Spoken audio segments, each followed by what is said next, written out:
오늘 민주당의 최고위원회의는 한동훈 전 장관 평가 절하 자리였습니다. 바로 한번 들어보겠습니다. 한동훈은 윤석열 정권 심판의 총선에서 또 하나의 관역입니다. 제1관역 윤석열, 제2관역 김건희, 제3의 관역은 한동훈입니다. 국민의힘의 고마운 사람일지 민주당의 고마운 사람일지 국민들이 평가하고 심판할 것입니다. 한동훈 비대위원장의 무운을 빕니다.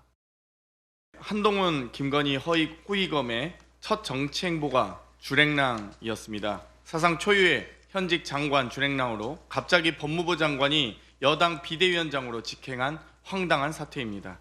검사 출신 비대위원장은 이제 윤석열의 아바타가 되어 집권 여당을 검사의 힘으로 사당화할 예정입니다.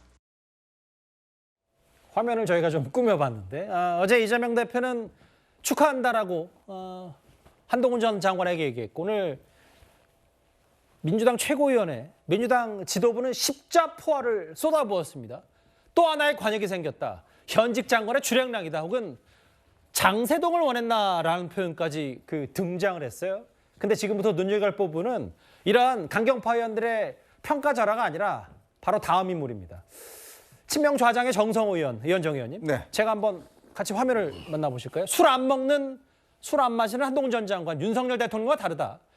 강력한 실행으로 여당 변화시킬 능력이 있고 1차원적 사고, 많은 걱정. 그러니까 민주당 사람들이 이거를 이른바 한나땡이라고 표현하는 걸 1차원적 사고라고 표말을 했어요. 그러니까 졸지에 정청래, 장경태 이런 분들은 이제 1차원적 사고하는 분들로 갑자기 출항이 돼버렸습니다. 이 조직에서요, 어떤 회사나 정치 집단도 마찬가지지만 제일 이제 경계해야 될 게 바로 집단 사고입니다.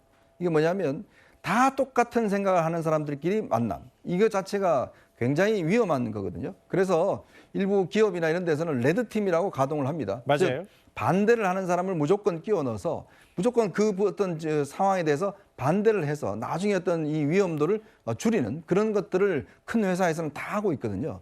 근데 지금 민주당에서 최고위원회에서는 레드팀이 없는 것 같아요. 모두가 다 똑같은 목소리입니다. 왜 저렇지 않으면 아마 또 지지자들부터 집중적인 비난을 받을 가능성이 크기 때문에 저런 이야기를 하는데, 바로 정성호 의원이 그나마 저는 레드팀 역할을 하고 있는 게 아닌가라는 생각이 들어요. 그나마 지금 상황들을 좀 객관적으로 보려고 하고 있는 그런 상황인 것 같다. 특히 저는 이 정성호 의원의 말 중에서 파도를 보지 말고 그 뒤에 있는 쓰나미를 봐야 된다라는 이야기를 한 바가 있거든요. 굉장히 상징적인 이야기인 것 같습니다. 예. 지금 우리가 쭉 그동안 이야기를 했지만 한동훈 위원장이 앞으로 뭐 잘하고 못하고는 이제 본인의 역량에 달렸겠습니다만은 한동훈으로 대표되는 이 세대 교체, 예. 그다음에 정치 개혁이라는 이 두 가지의 과제를 과연 민주당은 어떻게 받아들일 것인지 그 대답을 내놔야 될 것 같아요. 왜냐하면 자, 지금 보면 이 586 이 기득권 세력들, 특히 이제 정청래 의원이나 김민석 의원 등등 586 주도권 세력들이 여전히 지금 당내에서 주도력을 행사하고 있지 않습니까?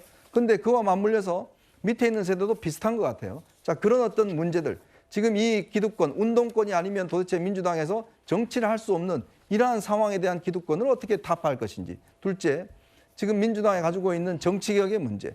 본인들 그 특권 폐지한다고 그러면서 불체포 특권 행사한다든지 이런 것들 때문에 결국 다수의 힘으로 모든 걸 다 밀어붙였지 않습니까? 그래 놓고서 사실은 국민이 필요한 법안들은 거의 다 통과시키지 못했습니다. 바로 그런 게 있기 때문에 우리 국민들은 정치개혁을 좀 해야 되겠다. 불체포 특권 폐지해야 된다. 이런 여론이 있잖아요. 그런 부분에 대해서 물음에 대해 답하지 않으면 예. 바로 그 거대한 쓰나미가 몰아닥칠 겁니다. 민주당은 3년 전에 윤석열 대통령 향해서도 이른바 윤나땡 표현을 쓰면서 평가 절하한 바 있습니다. 결과는 여러분들이 아시는 바로 그대로입니다. 보수 세력에서 이번에는 황교안 대망론의 새로운 버전으로 윤석열 대망론이 일고 있나 봅니다. 상명하복의 문화에 익숙한 이들이 군사정권 하가 아닌 이상 정치의 공간에 잘 적응하고 리더십을 세우기 어렵습니다. 그래서 저는 감히 말합니다. 그럴 가능성이 거의 없다고 보지만 만일 그런 상황이 온다면 윤나땡이라고 말하겠습니다.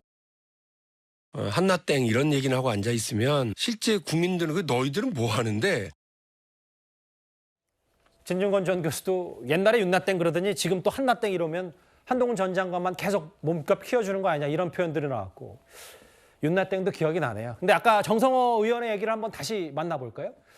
왜냐하면 뭐 윤 대통령과 한동훈 전 장관이 뭐 술을 잘 마시냐 안 마시냐 이런 차원의 문제가 아니라 김건희 특검법을 만에 하나라도 받아들인다면 어떻게 할 것인가.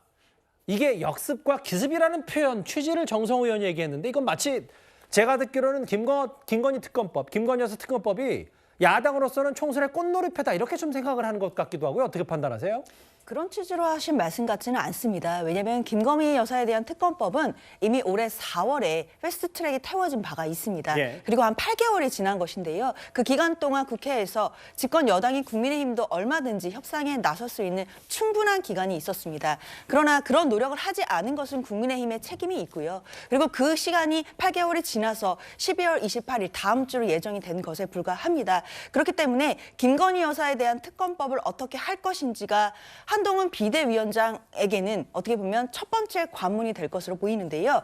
이 특검법을 받는 의견을 내는 것에 넘어서서 저는 윤석열 대통령에게 거부권 행사하지 말아달라라는 쓴소리까지도 해야 된다고 생각을 합니다. 그렇게 된다라고 한다면 국민들 보시기에 한동훈 전 장관이 그동안 장관으로서 해왔던 이야기들, 뭐 법치주의라든가 뭐 법 앞에서 만민이 평등하다 이런 취지의 말씀들이 국민들께서 보시기에 여야 공평하게 적용되는구나라고 생각하실 수 있을 텐데 만약에 그것과 반대되는 행보를 하신다라고 한다면 사실 국민의 눈높이에서 봤을 때는 한동훈 장관이 얘기했던 법치주의나 공정이라는 것이 결국 본인 진영에 해당하는 사람들에 대한 것이었구나라고 생각하실 것이 뻔하다고 생각이 듭니다. 그렇기 때문에 한동훈 전 장관이 일단 다음 주에 김건희 여사에 대한 특검법을 어떻게 처리할지 그것에 대해서 답이 나온다면 또 국민들께서도 냉혹한 평가하실 거라고 생각합니다. 한동훈 나가면 고맙다, 땡큐다 하는 민주당 사람들에 대해서 이건 1차원적인 생각이다라고 친명 좌장이 얘기했습니다.